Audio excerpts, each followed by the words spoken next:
Salve, amigas e amigos da filosofia. Bem-vindos a mais uma das nossas conversações filosóficas. Hoje eu vou conversar com a Larissa Rézio. Ela é pesquisadora da área da saúde, professora da UFMT. Tudo bem, Larissa? Como que você está? Também. Eu costumo responder que eu estou bem fisicamente, mas em relação à saúde mental, não todos os dias, né?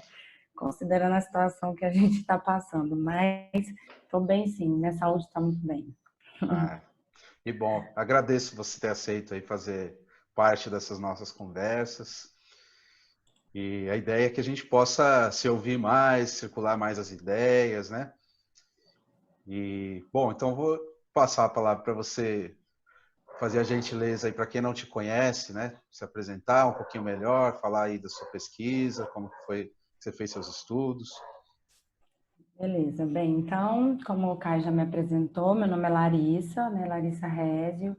Eu sou goiana, vou falar um pouquinho do meu lugar de fala, né? Da minha história. Então, eu sou goiana, mas mato-grossense de coração, vim para Mato Grosso criança, né? Sou filha de professores, né? Dois professores, os primeiros de cada da família que estudou. Então, minha mãe foi a primeira que fez ensino superior da família dela e meu pai foi o primeiro que fez ensino superior da família dele. E, coincidentemente, eu fui a primeira também da família da minha mãe que fiz ensino superior, tive acesso à educação, e meu pai, e da família do meu pai também. Então, por ser filha de dois professores, isso também foi muito importante, né? E me identifiquei com a docência desde a graduação e na área de saúde mental também, né? Me identifiquei na graduação por meio da iniciação científica. Então, eu fui a primeira aluna de iniciação científica da Universidade Estadual do curso de enfermagem, né, da Universidade Estadual de Mato Grosso, do campus de Cáceres.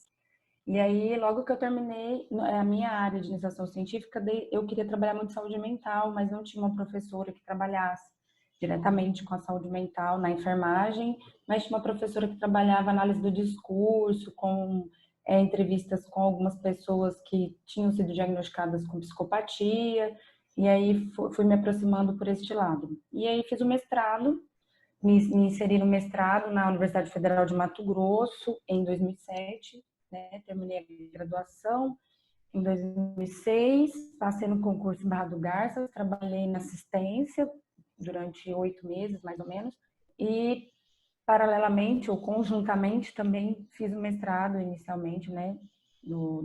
Desse período do início, até dar conta de fazer o mestrado e trabalhar na assistência em cidades diferentes, né? Porque eu trabalhava em Barra e fazia mestrado em Cuiabá. Então, eu fiz um mestrado na área de saúde mental, especificamente na área do trabalho do enfermeiro, né? Eu sou enfermeira, trabalho do enfermeiro em saúde mental. E logo que eu terminei o mestrado, eu passei no concurso para docente da Universidade Federal de Mato Grosso, no campus Cuiabá. Então, hoje eu sou docente já há 11 anos na Universidade Federal de Mato Grosso, no curso de enfermagem. E aí, né, tive trabalhos, sempre já fiz o concurso na área de saúde mental, estive sempre nessa área, me inseri em projetos nessa área desde a minha inserção na UFMT, trabalhando tentando trabalhar meus projetos, articulando ensino, pesquisa e extensão, o tripé.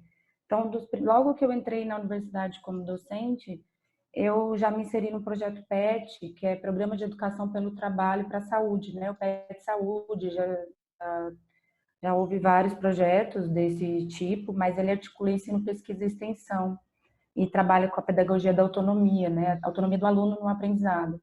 Então, isso, por que eu estou falando disso tudo? Para chegar até onde eu estudei no doutorado, né? E onde eu tenho me enveredado agora. E aí, a partir dessa aproximação com o PET, dessa coisa de aprender no ato do trabalho, no aprendizado no trabalho pelo trabalho, eu fui me aproximando da educação permanente em saúde, da EPS. E aí foi me interessando muito, né, do que era IPS, por que educação permanente, não capacitação. E aí fui me aproximando disso e colhendo os frutos disso também pela própria metodologia em si. Então, ao levar e ao trabalhar com os alunos e preceptores, que são os profissionais do serviço, sobre ao aprendizado no trabalho, pelo trabalho, não desarticulado de teoria e prática, então o aluno ele não tem todo o aprendizado da teoria para ele ir para a prática isso é muito articulado ao mesmo tempo. Então, ele levanta problemas, ele questiona, e aí ele teoriza isso que ele vivenciou lá na prática, o que ele viu lá na prática, né, esse problema.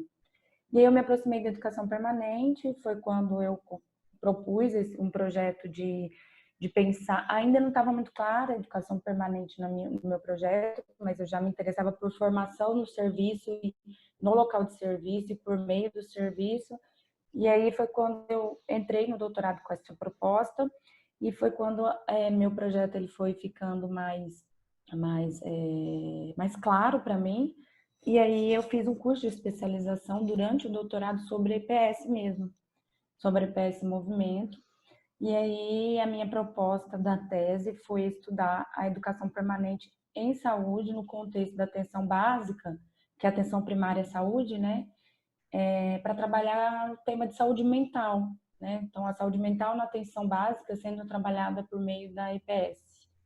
E aí eu utilizei o referencial teórico-metodológico francês, que é análise institucional. A análise institucional é francesa, né? E dentre a análise institucional eu utilizei a socioclínica. E por isso eu fui fazer o doutorado de sanduíche na França com o meu orientador de lá, que ele é uma das referências, né? Que ele criou esse referencial da socioclínica. Ele é uma das referências atuais hoje de análise institucional no mundo. Foi orientando do Lurot, né? Que é quem cria análise institucional. Ele foi orientando do Lurot, acho que um dos últimos orientandos do Lurot, antes do Lurot falecer. E aí, nessa ocasião, foi quando eu conheci o Caio, né? A gente se aproximou durante o doutorado de sanduíche. E aí lá eu fui tentar aprofundar tentar não, né? Fazer o exercício mesmo de aprofundar e de articular o referencial com os dados que eu estava produzindo. Então eu fiz essa articulação. A produção de dados, que é outra diferença também, que a gente não fala em coleta de dados, né? A gente fala em produção de dados, que na pesquisa, do modo como eu trabalho, que é a pesquisa com o sujeito, a pesquisa em intervenção e considerando a educação permanente em saúde, a gente entende que não tem o pesquisador e o sujeito, ou o detentor do saber e aquele que precisa ser capacitado, mas sim os dois estão na mesma linha. Estão no mesmo horizonte, na mesma linha horizontal, do mesmo modo, estão articulados. Então, não há uma possibilidade de coleta. Eu não vou lá coletar e saio. À medida em que eu penso numa pesquisa e intervenção, e numa pesquisa com os sujeitos, fazendo educação permanente em saúde com eles, somente como facilitadora e não como professora ou como palestrante, ao mesmo tempo que eu entro no serviço, que eu começo a articular aprendizados, ações, práticas, repensar o que a gente tem feito, eu estou produzindo dados com eles. Eu estou interferindo no meio e não coletando esses dados, mas produzindo.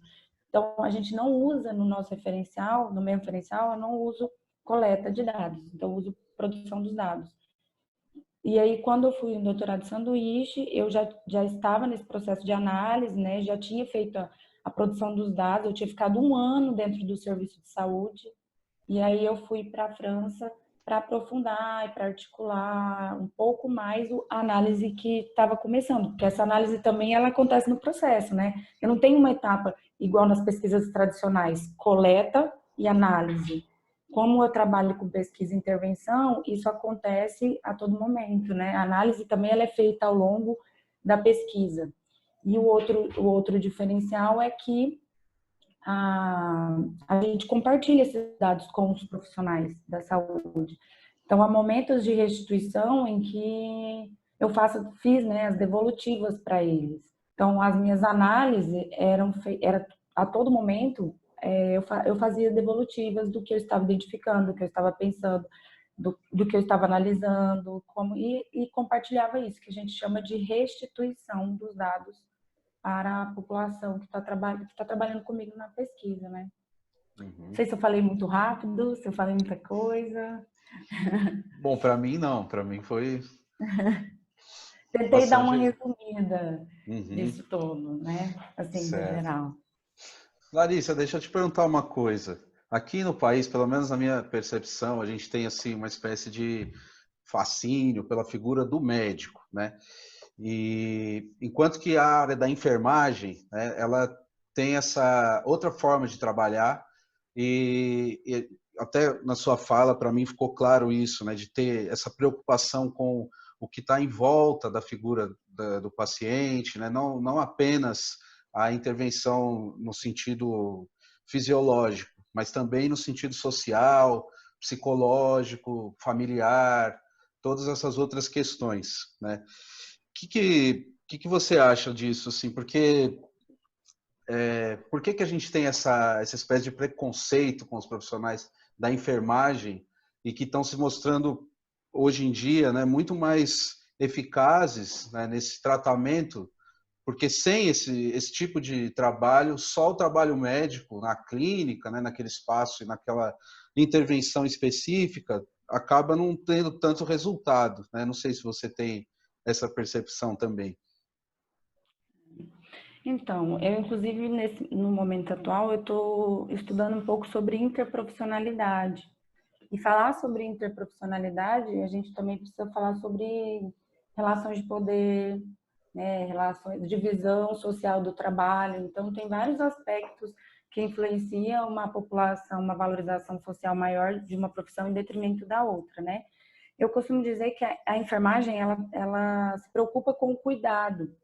Não que a medicina se preocupa, mas a enfermagem ela tem um olhar mais amplo do modo geral, tá? Não estou restringindo que nem o médico faz isso. Ao cuidado. Então, o enfermeiro ele tem uma potência no trabalho dele que muitas vezes ele mesmo não percebe. Porque o trabalho do enfermeiro, ele vai para o território, ele vai muito além da manifestação de sintomas, manifestação de doenças, né? Mas ele vai além disso. Então, quando a gente fala ir para o território, é ampliar a clínica. O que é ampliar a clínica? Não é ampliar as paredes do consultório, mas é ampliar o meu olhar para o sujeito. Então, à medida que eu amplio o meu olhar para o sujeito, eu também amplio as minhas práticas direcionadas a esse sujeito. Então, eu não vou pensar só mais em cuidados de enfermagem relacionados ao medicamento prescrito pelo médico, que é muito importante, né? Então, eu não estou dizendo aqui que uma profissão ela é mais importante que a outra, mas elas se integram, elas têm que se articular. As ações têm que estar articuladas e os sujeitos têm que estar integrados, eles têm que estar integrados. Então, todo mundo, para que haja um trabalho com mais qualidade para o sujeito e seja centrado na pessoa, no usuário, isso tem que estar mais articulado, porque senão a gente fica trabalhando em quadradinhos, cada um fazendo o seu, com ações repetidas, com mais custos para o SUS, inclusive, né? Então, se a gente consegue trabalhar de modo mais integrado, a gente consegue também ter resultados melhores para o sujeito que está que está esperando o meu tratamento, o meu cuidado, né?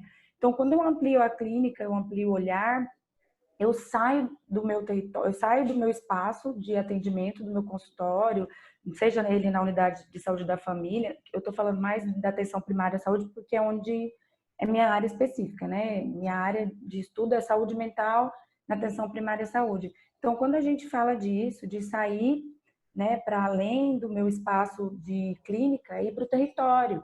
Então, é ir para esse território e ver o potencial que esse território tem de articulação para as ações, de articulação de cuidado, né? Então, esse cuidado, por exemplo, o cuidado de saúde mental, não é possível falar de reinserção social, de construção de autonomia da pessoa em sofrimento mental, sem eu falar da rede de atenção psicossocial, sem eu falar dos dispositivos do território. Como que eu vou falar para ele de reinserção social se eu não conheço os dispositivos do território, se eu não sei os pontos de cultura que tem no território, se eu não dialogo com a associação de bairros, associação de moradores, se eu não faço ações extramuros nas praças, articuladas das escolas, do bairro, né, da minha área de abrangência do território, se eu não faço esse tipo de articulação com outros serviços de referência, não só de referência contra referência, que isso já está superado, mas de discussão de caso, de matriciamento, ou seja, solicitar um suporte de um serviço específico de saúde mental para atenção básica. Então, se eu sou enfermeira da atenção básica, da unidade de saúde da família, de um bairro distante, com dificuldade, que esse paciente vai ter uma dificuldade de acesso ao CAPS, né, que é o Centro de Atenção Psicossocial, por exemplo. Mas, se eu solicito o matriciamento, que é isso? Eu entro em contato com o CAPS, que é um serviço específico de cuidar da saúde mental, e peço um suporte técnico, teórico e assistencial eu consigo fazer um acompanhamento e um tratamento dessa pessoa, um cuidado efetivo, sem necessariamente usar de encaminhamento para todo tipo de caso, né? É lógico que a gente vai precisar de alguns casos sejam acompanhados especificamente pelos CAPs, mas isso a gente diminui encaminhamento, diminui internação, que é o foco, né, da luta antimanicomial, por exemplo, não é só diminuição de leitos psiquiátricos ou fechamento de manicômios, mas também conseguir que essas hospitalizações sejam diminuídas, que haja um efetivo cuidado em saúde mental pautado na autonomia do sujeito, na reinserção social dele, né? Que ele consiga participar mesmo do tratamento, das escolhas, que são feitas não só de escolhas em relação ao medicamento ou de que grupo ele vai participar, mas do que ele, como que ele se vê nesse processo, como ele se percebe, o que ele sente, né? Quais são as possibilidades que eu posso dialogar com esse sujeito para que a gente construa intervenções, cuidados e um projeto terapêutico para ele que seja coerente e possível de ser realizado, né? Não adianta falar para ele que ele tem que fazer, vou dar um exemplo bem geral, que ele tem que fazer atividade física todos os dias, se ele não gosta, se ele não se identifica, se ele não entende por que disso, qual a finalidade disso, ou se eu falo para ele que para uma pessoa que é hipertensa, por exemplo, saindo até um pouco do exemplo da saúde mental, se eu falo para uma pessoa que tem diagnóstico de hipertensão que ela tem que reduzir o sal na alimentação, mas se eu não explico para ela por que ela precisa reduzir o sal, isso deixa de ter significado para ela e que não tem significado para a gente, ou que a gente não compreende, não tem significado, a gente não faz a mesma identificação, a gente não age do mesmo modo, né? Assim, de cuidado, de autocuidado. Então, há necessidade também de respeito a esse sujeito, de acolhimento a ele, um acolhimento efetivo, no sentido não só de escuta atenta, escuta reflexiva, mas o acolhimento como postura, de explicar, de receber, de ter uma linguagem acessível àquela pessoa que a gente está atendendo. Acho que eu falei até mais aí, fui falando aqui, foi um pouco além, né, do Não, que tá ótimo. perguntou.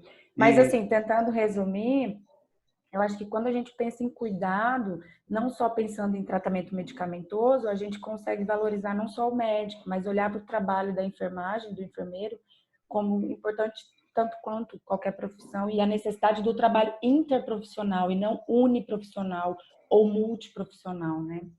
Uhum. E falando um pouco dessa situação de pandemia agora, muitos especialistas da área da saúde têm falado sobre isso, mas eu não percebo assim uma atenção tão grande na questão da saúde mental quanto é dada na questão do contágio, né, na questão, enfim, dos epidemiologistas que têm falado, né? Alguns até se tornaram bastante célebres, mas pouco tem circulado também a questão da saúde mental. Como que você tem visto a questão da saúde mental, a interferência dessa situação nossa, né, nessa dimensão psíquica, né, das pessoas? Então, talvez o foco realmente agora está sendo mais relacionado a esse medo da transmissão pelo risco, né, que a gente está correndo. Mas o cuidado, a saúde mental, ele é muito importante nesse período também e concordo com você que pouco tem se falado nesse momento, que a gente está voltando a atenção mais para a transmissão, pelo risco do contágio, pelo cuidado, enfim. Primeiro, a gente não é fácil ficar em afastamento social, isolado, né? E a gente nunca passou por uma situação dessa. Então, mesmo quem estuda saúde mental tá sendo muito novo, né? Não tem quase nenhum artigo, ainda os artigos estão sendo publicados agora, a maioria a gente vê com data mesmo de 2020, porque é uma situação nova para a nossa geração, eu digo pelos artigos, então quando você vai estudar revisões recentes, que a gente estuda os últimos 5 anos, por exemplo, não tem muitos estudos falando sobre isso, né? Tem cuidados gerais em situação de pandemia, mas pouca coisa sobre isolamento social, efetivamente, né? No cuidado de saúde mental. Primeiro, essa situação toda que a gente está vivendo, essa pressão externa, gera uma ansiedade na gente, do modo geral. Claro que cada pessoa vai desenvolver uma ansiedade de algum modo. A ansiedade, antes da gente começar a falar dela, ela é boa. Uma ansiedade leve, ela nos prepara para agir.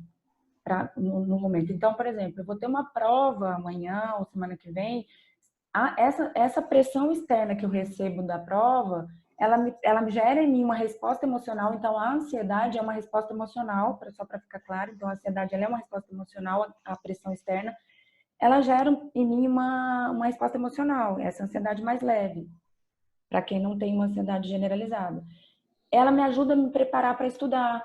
Então, isso é bom. Então, essa ansiedade leve é boa. O problema é que quando uma pressão externa, estou falando do modo geral agora, ela é extremamente ou muito extrema ou exacerbada, ela pode causar danos para a gente. Então, ela nos incapacita, ela impossibilita de agir, prejudica nosso sono, enfim. Então, esse é o primeiro ponto que a gente precisa entender para entender do afastamento social. Então, o afastamento social, esse excesso de notícia, de leitura, de várias informações ao mesmo tempo, pode gerar uma ansiedade, uma resposta emocional, ou seja, a ansiedade desde leve a grave, e aí deixando a gente mais agitado. Então, se tem uma pessoa que já tem um caso, uma situação, ou que já teve outra situação de sofrimento mental, como história prévia, isso pode piorar, né, no momento de isolamento, de afastamento social, né? Então, a primeira coisa é a gente tentar ter muita consciência do que eu posso controlar e do que eu não posso controlar. O que eu posso controlar? Lavar minhas mãos, usar a máscara, não sair de casa, sair se for necessário. Se eu precisar sair, utilizar todas as orientações de álcool, de luva, de máscara, de higienização, desde a higienização da roupa, sapato, até as compras de mercado que você, né, as compras de mercado que você traz, sacolas, tudo isso. Isso eu posso controlar. O que eu não posso controlar? E a contaminação, nesse sentido, eu consigo controlar do meu vínculo mais próximo, né? O que eu não posso controlar? Tudo que está acontecendo no mundo, do modo geral. Então, isso sai do meu controle. Eu tenho que ter muita consciência disso, porque isso vai diminuindo o meu desespero e a minha ansiedade, né? Outra coisa, a gente precisa parar de buscar informação, excesso de informações. Né? Então, não dá para a gente ficar lendo várias coisas, tudo quanto é site. O que eu tenho orientado para as pessoas? Que nesse momento agora de quarentena, eu fiz alguns diálogos com os alunos que não estavam bem. A gente fez um material de orientação para as pessoas, de modo geral, alguns folders de orientação, cartilhas de orientação. Então, o que eu costumo falar? Acordou, você quer saber das notícias, né? É importante. A gente, em nenhum momento, eu falei assim, pare de ler, não é para você ler nada, a gente precisa se informar. Mas organize seu dia, acorda, lê todas as notícias, escolha sites confiáveis, então não acredite em tudo que lê, não saia lendo um monte de coisa, não fique muito no celular, porque isso aumenta a ansiedade, essa coisa de não sair do celular, porque uma notícia te leva a outra, um link te puxa a outro link e você não sai do celular. Então, organize o seu dia, organize a sua rotina, porque isso também vai te dar um maior conforto, uma maior segurança com a sua rotina organizada, com o seu dia organizado. Então, acorde, lê as notícias, escolha. Vai ser o site da OPAS, da Organização Pan-Americana de Saúde, da Organização Mundial de Saúde, do Ministério da Saúde, plataformas de alguma universidade federal, não sei, de alguma instituição pública. Escolha uma plataforma, um link confiável, atualize as informações e pronto. Organize seu dia a partir daí. Evite ficar o dia inteiro, o tempo inteiro, lendo as coisas, né? E falando sobre isso, pensando sobre isso, isso vai aumentar a ansiedade, vai piorar o que você está sentindo. E aí, para isso, eu preciso de uma pausa também, né? Então, a gente precisa fazer essa pausa no dia a dia, seja quem está lá na frente, né, no cuidado, seja no dia a dia, a gente precisa de uma pausa. Outro ponto importante são ações de autocuidado, né, nesse momento. E ações de autocuidado não há uma receita. Não, o meu autocuidado, a minha estratégia para lidar com a ansiedade, com a minha ansiedade pode ser diferente da sua. Por exemplo, às vezes você lida muito bem assistindo filme. Quando você para e assiste um filme, você consegue lidar bem com a sua ansiedade. Eu não, eu preciso fazer uma atividade física, ou eu preciso estudar, ou eu preciso escrever, ou eu preciso não fazer nada e tá tudo bem. Então, a gente também fica nessa de que, eu tô em quarentena, eu preciso fazer curso, eu preciso aprender algo novo, eu preciso... Não, você não precisa. Isso, de você colocar coisas que você precisa, pode inclusive aumentar a sua ansiedade. Então, respira. A respiração é um excelente exercício para você centrar em você mesmo, para você se olhar, para você se conhecer e controla os batimentos cardíacos. Então, inspirar pelo nariz, soltar pela boca, ou inspirar, segura 3 segundos e solta pela boca. Isso diminui, é um exercício respiratório que diminui sintomas de ansiedade, diminui taquicardia, que são os batimentos cardíacos mais acelerados. E aí é encontrar a sua estratégia, a sua melhor estratégia. Se for assistindo filme, se for escrevendo, ouvindo música, fazendo atividade física e não fazer nada. É claro também que, né, a gente tem que observar, não estou fazendo nada durante muito tempo, isso está me entristecendo, eu estou chorando muito, precisa de ajuda. Então, não estou dizendo que a pessoa, ok, tudo bem ela não fazer nada, mas às vezes a gente precisa do ócio, a gente precisa parar um momento. Agora, se esse parar um momento, ele está estendendo, ele está me causando sofrimento, eu estou chorando, eu estou mal, eu estou com pensamentos negativos, humor deprimido, né? Eu posso procurar ajuda. E aí, para eu não sair de casa, eu posso ligar para o meu médico mais próximo, inicialmente posso ligar para amigos, familiares, tentar fazer chamada de vídeo, compartilhar emoções e sentimentos, né? Vai depender do nível dessa angústia, do nível dessa tristeza, do nível do humor deprimido, né? E aí vai depender desse nível para melhor intervenção, mas ela vai desde ligar para alguém, compartilhar emoções e sentimentos, alguém mais próximo, ao médico, a uma consulta presencial, se for necessário. Muitos médicos e psicólogos estão disponíveis online, estão atendendo online. Inclusive, eu estou com algumas parcerias com psicólogos que estão fazendo terapia online, com divulgação gratuita para fazer esse atendimento. Em vários estados e cidades eles estão fazendo isso. E tem o número do CVV, né, que é o 188 também, para as pessoas que começam a apresentar ideação suicidativa, comportamento suicida, que teve tentativa prévia. Então, é importante ter o número 188 do CVV, que é uma ligação 24 horas de acolhimento para as pessoas que estejam passando por essa situação também.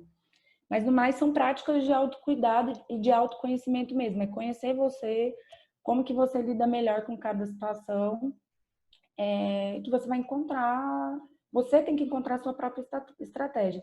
E se você tiver medo, não sabe desesperar, outra orientação que eu costumo fazer é tente lembrar de situações que você já vivenciou anteriormente, que você sentiu muito medo, que você teve muita dificuldade, que você passou por essa situação, ou que essa situação, de algum jeito, ela não está mais na sua vida, que ela passou.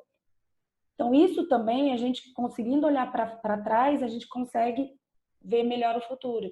Então, repensar e rever situações e momentos em que eu tive dificuldade, que eu sofri, que eu passei por eles, que eu superei ou passei por, também me ajuda a lidar melhor com esse medo e com essa ansiedade. No geral, eu acho que tem várias coisas para a gente conversar, mas, assim, no geral, eu acho que é isso. Tá certo. Bom, Larissa, para mim foi muito produtivo ouvi-la. Tenho certeza aí que aqueles que estão passando por essa situação aí em casa, né? Se puderem depois dar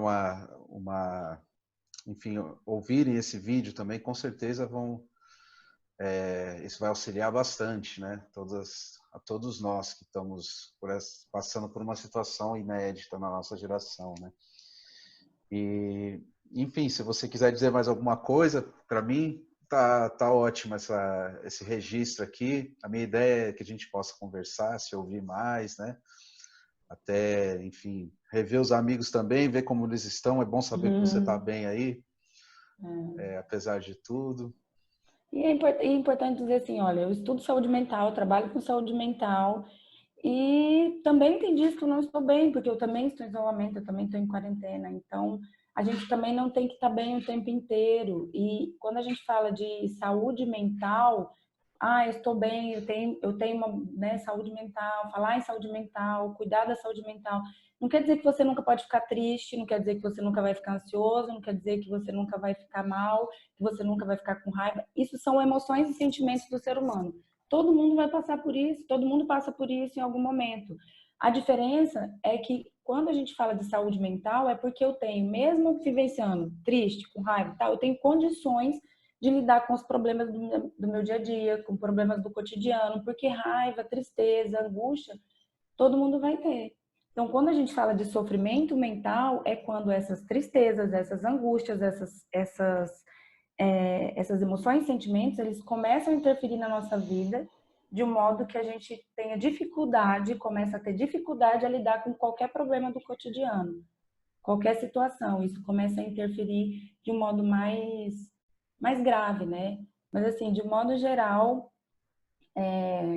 tô bem de saúde fisicamente, e a saúde mental a gente às vezes fica um pouco mais angustiado, mais fragilizado, a gente está passando por muitos momentos confusos, muitos momentos difíceis, mortes, dados que nos assustam, né? E aí uma situação, uma crise política que a gente está vivenciando também, que é terrível, que nos interfere e causa sofrimento, porque a política, ela atravessa nossas práticas, ela atravessa a nossa vida, não tem como desarticular. Eu não estou falando de político, nada de político partidarismo, que as pessoas confundem. Estou falando de política enquanto micropolítica das nossas atitudes, da política do modo geral, que a gente vê aí atravessando as nossas práticas do nosso dia a dia, nosso cotidiano, e tudo que vai interferir na nossa vida de modo geral. Então, essa crise que a gente está vivenciando, política econômica de saúde, com o momento atual, também me deixa também muito mal e muito afetada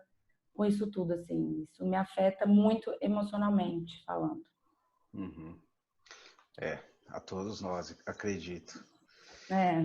Mas estamos atravessando aí esse rio turbulento, né? Tenho certeza que vai ser importante também depois, quando isso for superado. Eu acredito que a gente deva superar isso. Diferente, né? Eu acho que todo mundo vai sair, ou a maioria das pessoas, ou muitas pessoas sairão melhores, mais diferentes. E a gente tem os amigos também para isso, né? Para contar, para ter apoio, para dar as mãos, né? Isso é muito importante. E eu acho também, complementando isso, que a gente devia fazer um uso mais um uso das redes sociais, né? Usar a nosso favor, né? A gente, enfim, como você falou, não ficar no celular o dia inteiro, né? Uma coisa assim, mas existem outras formas de lidar com isso também, né? Que a gente pode, estão à nossa disposição, e se a gente não usar, elas vão ser usadas por outras pessoas, e isso vai invadir também o imaginário de todo mundo, né? Então eu acho que também é uma frente de batalha nossa, né? Sobretudo quem está na academia, que está ocupado com os seus trabalhos, sua produção, né? E tudo mais, abrir outros espaços também para que isso saia dos muros da academia e chegue também nas pessoas. Porque eu acho que essa é uma das preocupações, é que as publicações que têm avaliação A1 e fator de impacto tal, enfim, ela não chega na população em geral, né? É muito restrito, então o que você está falando é muito importante. Agora talvez seja um momento, uma grande oportunidade, porque isso não é de agora, eu acho que isso que você está falando, mas agora seja uma grande oportunidade da gente pensar estratégias que as informações do que a gente tem produzido na academia chegue até as pessoas, todas as pessoas, não parte da população, né? Uhum. É difícil, né? A internet também, ela também tem suas limitações, né? Mas já é uma outra forma de ampliar, né, a visibilidade da produção acadêmica. Muito obrigado, Larissa. Eu que agradeço. Espero que você fique bem aí. Vamos continuar conversando. Sim. E, bom, quiser dizer mais alguma coisa, acho que... Não, quero só agradecer. Muito bom te ver. Faz muito tempo que a gente não se encontra pessoalmente, né? Os encontros são tão potentes para a produção também, né? Não só de amizade, mas de afeto mas se ver também nesse momento aqui pela câmera é muito importante, né? Para a gente manter o contato. Foi muito legal esse momento de partilha, de partilhar um pouco, de falar com outras pessoas, de olhar para outra pessoa, que não seja só quem a gente convive em casa, ou com algum aluno, né? Ou professor que a gente está em teletrabalho. Então, muito legal o seu projeto, muito bacana mesmo você conversar com as pessoas, estou gostando muito de ver e de poder participar. Então, muito obrigada pela oportunidade. Fique bem também e continuemos aí em contato, nos falando. Tá certo, Larissa, obrigado de novo. E vocês que assistiram a gente aqui, agradeço também. Fiquem ligados aí nas próximas conversações que nós vamos